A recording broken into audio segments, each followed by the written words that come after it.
If you're into podcasts, you should check out our podcast, Criminally Listed Presents Into the Killing. It's about cold cases that were eventually solved. New episodes are released every other week. It's available on Spotify, Apple Podcasts, Stitcher, and anywhere you find your favorite podcasts. If you don't know who Nostradamus is, here are the main points. He was a French astrologer whose full name is Michel de Nostradamus for the 1500s, who wrote a book entitled Les Prophéties, or The Prophecies in English. He made a series of predictions in this book, and many have argued that his predictions have come true. Most notably, the rise of Hitler and the attack on the Twin Towers. However, some of these predictions didn't actually come to pass, as The Guardian pointed out on July 5, 1999, that the world didn't end on July 4, 1999, as Nostradamus had predicted. However, it should be noted that most of his predictions are fairly vague and don't have any dates or names attached to them. So many have argued that the predictions can be interpreted in various ways. That being said, there are a few predictions that many have surmised may come to fruition in 2023, so let's check out a few that we think have the highest possibility. Number 3. King Who? Changes may be on the horizon for the British monarchy. You may be thinking that happened in 2022 with the death of Queen Elizabeth II. However, there is a prediction for Nostradamus that many think applies to King Charles III. The prediction is as follows. Because they disapproved of his divorce, a man who, later, they considered unworthy, the people will force out the King of the Islands. A man will replace him who never expected to be king. A quick recap if you're not a royal watcher. When then Prince Charles was married to Princess Diana, he had a very well-known affair with the current queen consort, Camilla, also known as Camilla Parker Bowles. Prince Charles and Princess Diana's marriage deteriorated, and the two divorced in 1996. Princess Diana died in a tragic car accident in Paris in 1997. Princess Diana was beloved all over the world, and her legacy continues to this day. On the other hand, Prince Charles had to fight negative press coverage after admitting to cheating on Princess Diana during their marriage. So these facts cover two parts of Nostradamus' prediction. Number 1, Charles and Diana divorced, and many people were upset by this. And number 2, Charles expects to be king of the British Isles. So far, it tracks. The next part is the leap. Is anyone even considering that Charles will not become king due to his divorce? And who is the person never expected to be king who will be crowned instead? Well, a royal expert named Anthony Holden points out that in the entire history of the British monarch, there has never been a divorced man who has become king. This is compounded by the fact that King Charles even confessed to his affair and expects the woman who participated in that affair, Camilla, to be crowned queen consort. Furthermore, an expert on Nostradamus, Mario Redding, discussed the possibility of Charles not taking the throne. In his book, Nostradamus, Complete Prophecies for the Future, Redding wrote that the resentments held against him will persist and lead to his abdication. And the second part, will the person who takes the throne simply be the next in line, Prince William? Redding wrote that Prince William would become king in his father's place, and we suppose that even though William expects to be king at some point, maybe he's referring to the fact that he wasn't planning on becoming king at that point in time. However, in the second version of his book, Redding asked the question that perhaps the person Nostradamus was referring to was not William, but his brother, Prince Harry. Prince Harry is well known as the spare to William's heir. He even published a memoir entitled Spare. He never expected to become king. He and everyone else always saw him as the backup to the main goal, which was for Prince William to become king after his father, Charles.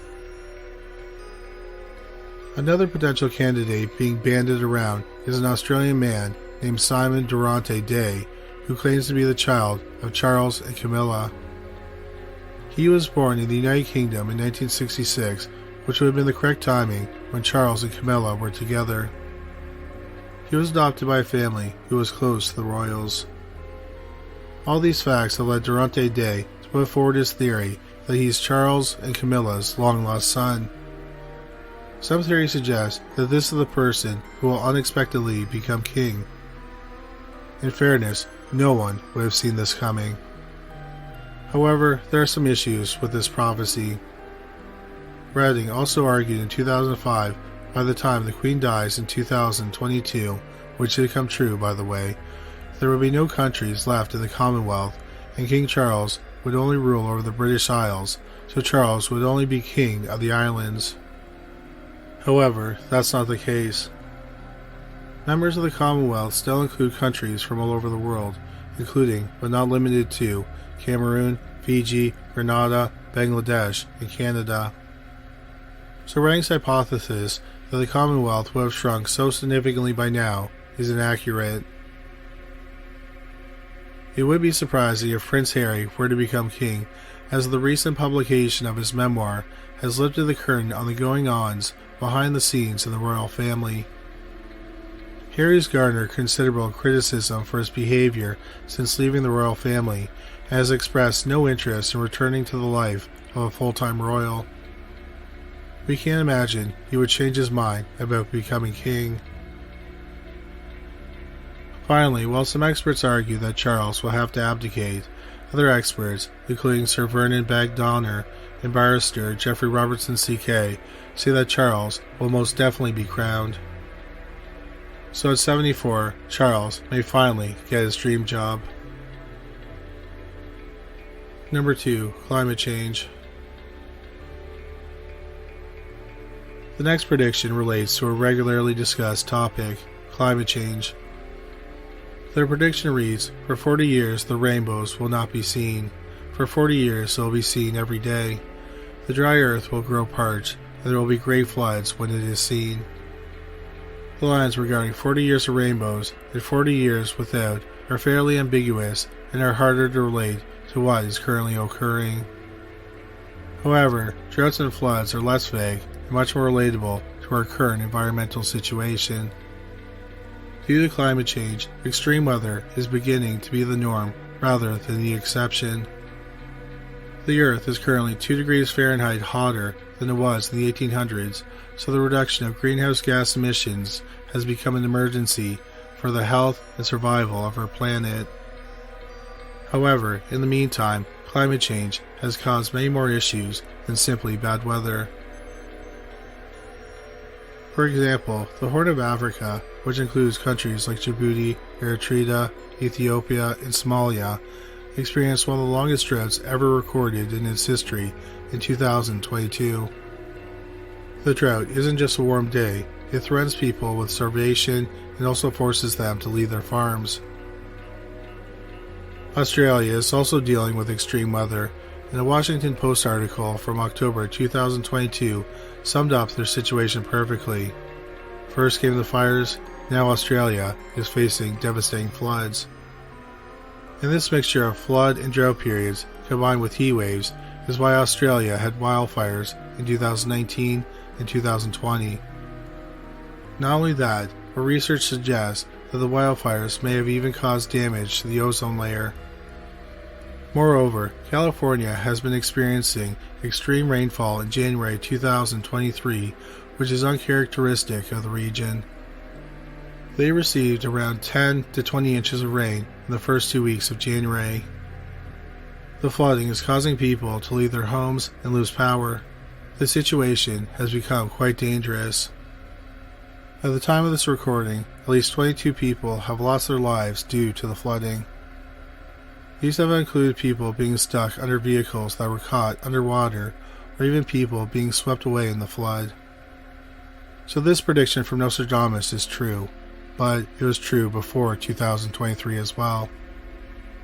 The only question is how the 40 years without the rainbow and 40 years with the rainbow will come into play, if it does at all. Number 1. The economy and cannibalism. The last prediction we see, at least partially coming true, is regarding the economy. The prediction states, there are no abbots, monks, no novices to teach. Honey will cost much more than candle wax. The price of wheat will be high. Man will be agitated and eat his friend in despair. Okay, before panicking, let's walk through this. Many have connected this prediction to the cost of living crisis seen around the world due to rising inflation following the COVID-19 pandemic. The cost of living rose 8% across the world in 2022. During the COVID-19 pandemic starting in 2020, many countries had stringent lockdown restrictions. This caused a significant dip in demand for certain services, which include travel, restaurants, and any kind of activity that required people to gather. However, the demand for services majorly jumped when those restrictions began lifting.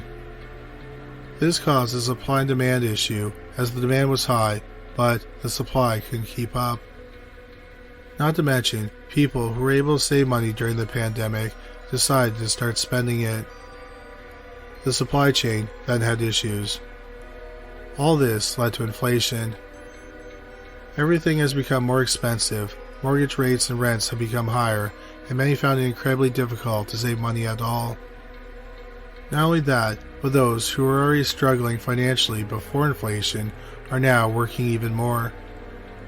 For many, prices rose, but their paychecks didn't, which made it even harder for people to keep up with the rising costs. So Nostradamus' prediction that honey and wheat prices will rise perhaps refers to the rise in living costs. And we are currently grappling with the effects that have continued to reverberate following the COVID-19 pandemic. Now, it's time to move on to the other parts of Nostradamus' prediction, which is the more upsetting part. Particularly the prediction, man will be agitated and eat his friend in despair. Will we resort to cannibalism as a result, or is this symbolic, like it's a dog-eat-dog world? Many articles we came across joked about this particular part of the prediction. Some have argued that the prediction was purely symbolic. We suppose that's the easiest way for us to look at the situation. Who wants to think of us turning on each other and eating each other? There's no situation where people would resort to that, is there? Well, there have been situations in history in which people have resorted to cannibalism out of desperation. In the United States in the 1840s, a group became known as the Donner Party undertook a dangerous journey from Missouri to California. During their trip, they battled the weather and taking other routes than recommended, and were left with very little food to survive their long, arduous journey. Not only did one of the members murder 2 First Nations people to eat them, but many of the party ate the corpses of their friends after they died. There are suspicions that more people were killed for the express purpose of providing food, but it seems not to be confirmed. Also, in 1972, Uruguayan Air Force Flight 571 crashed while flying from Montevideo, Uruguay to Santiago, Chile. The plane was chartered by a rugby team called the Old Christians Club. However, the plane never completed its trip as it crashed in the Andes Mountains in Argentina. There were 45 people on board the plane, and only 16 were finally rescued after being stranded for 2 months. With such little food on board, the survivors decided they had to eat the corpses of those who died to stay alive. These situations seem shocking when thinking about them from the comfort of your own home. However, desperation will push people to do many things they would never do otherwise. We don't know if this is what Nostradamus was referring to when he said after the cost of living becomes too high for many to afford, they will resort to cannibalism. But, as they say, desperate times do call for desperate measures. So let's hope that inflation rates go down before we get to that. Let's prove Nostradamus wrong. Thank you so much for watching this video. We hope you found it interesting. If you did find it interesting, please make sure you subscribe. We'll have a new video about the paranormal every week. If you just discovered this channel, please make sure you check out our other channel, Criminally Listed, we have over 325 videos featuring bizarre but true crime stories. You can find it at youtube.com/criminally listed. We also have a podcast about cold cases that were eventually solved called Criminally Listed Presents Into the Killing. You can find it on Stitcher, Spotify, Amazon Music, and anywhere you find great podcasts. But that's all for today. Thanks again for watching.